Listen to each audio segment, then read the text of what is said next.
Good morning, student. कैसे हैं आप? I hope you are doing well. Today we will discuss class 10th real number topic in which we will discuss root 5 is an irrational number. Last time we would discuss root 2 is irrational number. तो आज हम root 5 के बारे में जानते हैं, कैसे prove करेंगे, ये सब जानने को मिलेगा आपको. A lot to know, a lot to discuss. But before starting this lecture, please like and subscribe Mayank Mathmania YouTube channel. आइए हम बात कर लेते हैं. जैसे यहाँ रूट 5 विरोधाभास विधि द्वारा प्रूव करते हैं. तो विरोधाभास विधि क्या होती है कि भैया माना ये एक रैशनल नंबर है, इसे हम विरोधाभास विधि द्वारा प्रूव करेंगे. अतः माना रूट 5 एक परिमेय संख्या है. ठीक है, अगर ये रूट 5 एक परिमेय संख्या है बेटा, तो सीधी सी बात है कि हम रूट 5 को क्या लिख सकते हैं, यहाँ पे लिख ले रहे हैं. रूट 5 को हम p अपॉन q के रूप में लिख सकते हैं. q का मान 0 नहीं होगा, अच्छे से जान रहे हो. तथा जहां लिख लीजिए तथा की जगह, जहां p व q एक अभाज्य संख्याएं हैं, एक अभाज्य संख्याएं हैं. ठीक है, इस चीज को समझ गए. अच्छा ये बताइए, अगर ये अभाज्य संख्या का सेट है तो मैं क्या दिखा दूं कि ये भाज्य हैं. क्या दिखा दूं, ये भाज्य हैं. तो ये हमारा जो कथन यहाँ पे अगर मैं ये गलत दिखा देता हूँ तो रूट 2 5 जो माना था परिमेय संख्या, वो भी क्या हो जाएगा, गलत सिद्ध हो जाएगा. यानी रूट 5 फिर क्या हो जाएगा, परिमेय संख्या. तो यहाँ पर क्या करेंगे, समीकरण 1 बना लीजिए. दोनों पक्षों में वर्ग करने पे लिखोगे, दोनों समीकरण 1 के दोनों पक्षों में वर्ग करने पे आप पूरा लिख लीजिएगा. दोनों पक्षों में वर्ग करने पर अगर आप वर्ग करोगे बेटा, तो यहाँ 5 बराबर P square upon Q square हो जाएगा. यानी क्यू स्क्वायर को मैं क्या लिख सकता हूँ, पी स्क्वायर अपॉन 5. देखो मेरा काम फिट हो रहा है. अब यहाँ लिखेंगे क्या, प्रमेय है बेटा, यदि किसी संख्या का वर्ग 5 से विभाज्य हो रहा तो संख्या भी 5 से विभाज्य होगी. तो यहाँ लिखोगे, हम जानते हैं कि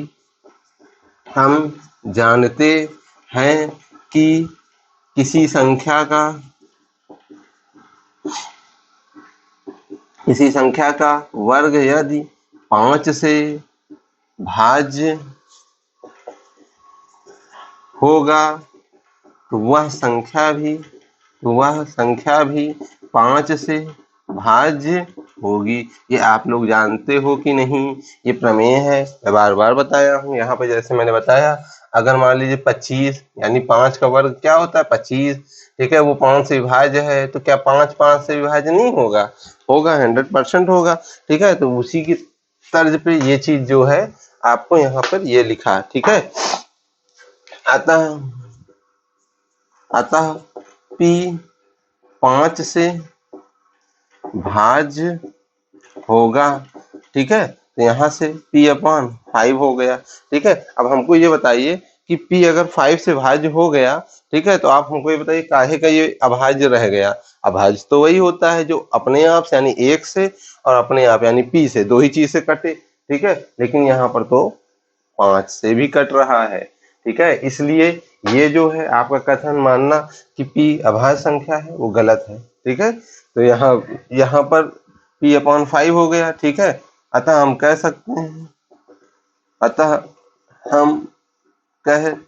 सकते हैं कि p एक अभाज्य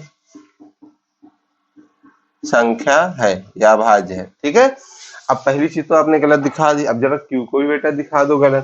तो ये बताइए, यदि आप p को जब 5 से डिवाइड करते हो, यदि p को 5 से डिवाइड करते हो तो भागफल कुछ ना कुछ आता होगा, है ना. जैसे मैंने p को 5 से डिवाइड किया तो मैंने कहा इतने बार गया होगा तो कुछ पूरी तरह से कट गया होगा. जैसे मैंने कहा 3 बार गया, तो 5 से अगर ये 15 होता बेटा, 5 से 15 है ना, पूरा कट जाता.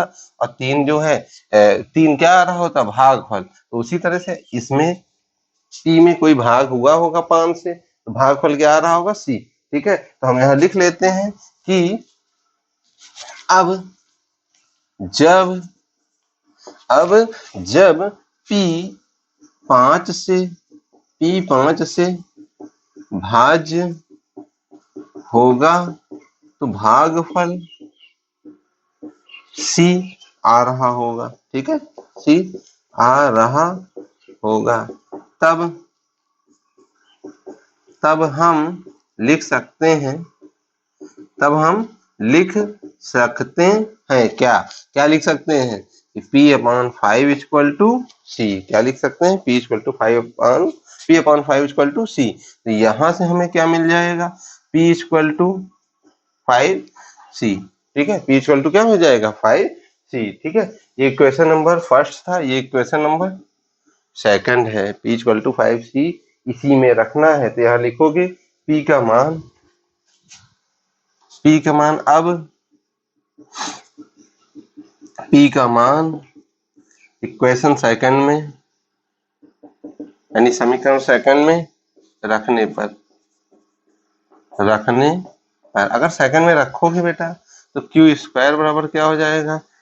पी का मान क्या है? 5C है, तो 5C का होल स्क्वायर अपॉन 5, तो 5 का स्क्वायर 25, C का C स्क्वायर अपॉन 5, 5 एकम 5 पंजे 25, तो Q square equal to 5C square.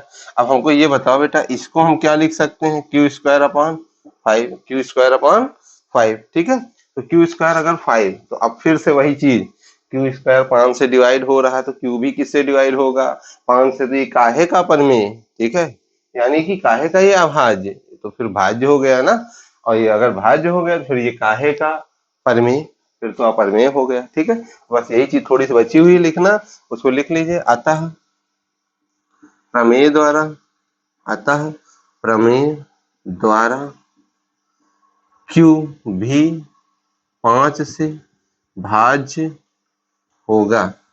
ठीक है, अगर ये 5 से भाज्य होगा, ठीक है, तो होगा अतः क्यू भी अभाज्य होगा, अतः क्यू भी क्या है? क्यू भी भाज्य होगा, क्यू भी भाज्य होगा।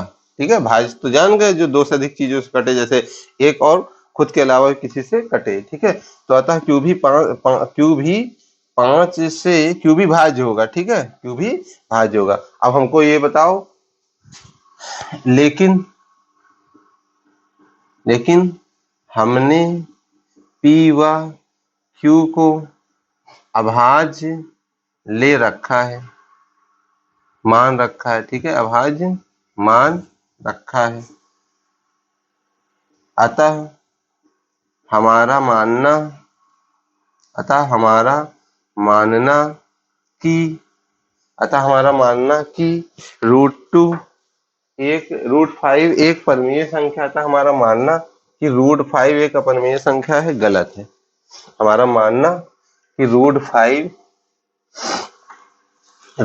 एक अपरिमेय संख्या है, गलत है। ठीक है, अतः हमारा मानना कि √5 एक परमेय संख्या है, गलत सॉरी गलत है।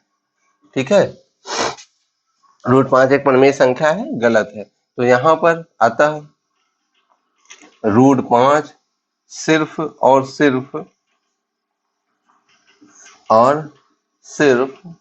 क्या होगी बताओ? √5 सिर्फ और सिर्फ अपरिमेय संख्या होगी। तो हिंदी मीडियम वालों, आपकी भी बहुत रिक्वेस्ट आ रही थी कि आप लोगों को इंग्लिश मीडियम में दिया गया है, तो मैंने हिंदी मीडियम बना लिया है। लेकिन आपसे रिक्वेस्ट है, as and always, God bless you. और हमारे चैनल मैंक मैथमेनिया को अधिक से अधिक लाइक शेयर सब्सक्राइब कीजिए। और अगर समझ में आ गया है तो नीचे कमेंट बॉक्स में कहते हैं जबरदस्त समझ में आया है। ठीक है, क्या लिखेंगे? जबरदस्त समझ में आया। तब तक के लिए थैंक यू।